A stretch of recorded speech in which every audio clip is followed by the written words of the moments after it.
While doing some research on Menno Simon and Martin Luther, I came upon this very interesting quote from Martin Luther. I'm going to show it here on screen. This is mennosimons.net. It says here, in a book, Luther's tract, A Faithful Admonition, published in January of 1522.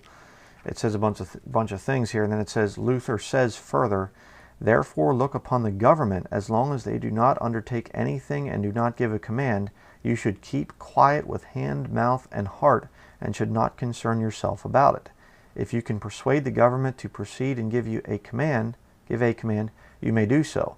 If the government be not willing, neither should you be. But if you proceed, you are in the wrong and are far worse than the other party, the Romanists. Okay, so when they were talking in the book of Acts, and the government back then was saying you're not supposed to be preaching or teaching in this name, by whose authority do you have, and they said we ought to obey God rather than men.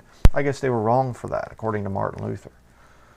See, Martin Luther and John Calvin and a lot of these guys, they were setting up state churches.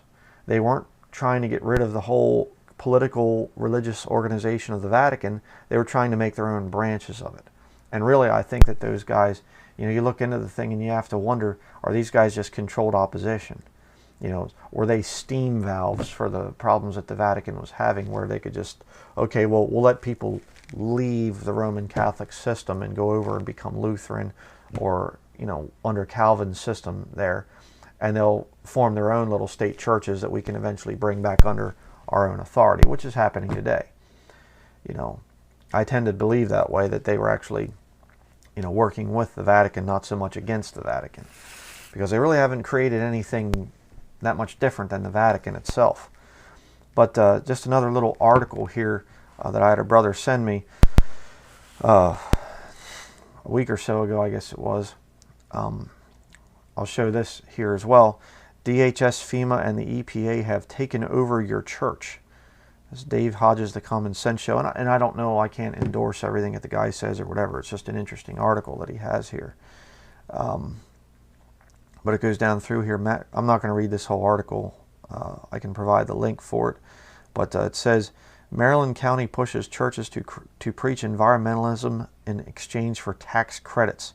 According to the Washington Post, churches in Prince George County, Maryland, you gotta love that, Maryland, Maryland County, are being offered tax breaks for incorporating environmentalism into their sermons. Subsequently, 30 pastors have started preaching green ministries to avoid extra taxes. The number of participating pastors is certain to grow as the symbolic globe of the New World Order is replacing the traditional cross. And, I mean, you just go over it and over it and over it and try to prove it to people, and they don't want to see it, that 501c3 Babel buildings are already submitting to the government. They have since the 1960s. They are controlled. Just as simple as that. That's why I avoid those places like a plague. So, again, it's interesting that this whole movement actually goes way, way, way back to Catholicism since day one. They've been mixing political and religion. And you have state churches. So what is really the root and foundation of 501c3? It's Roman Catholicism.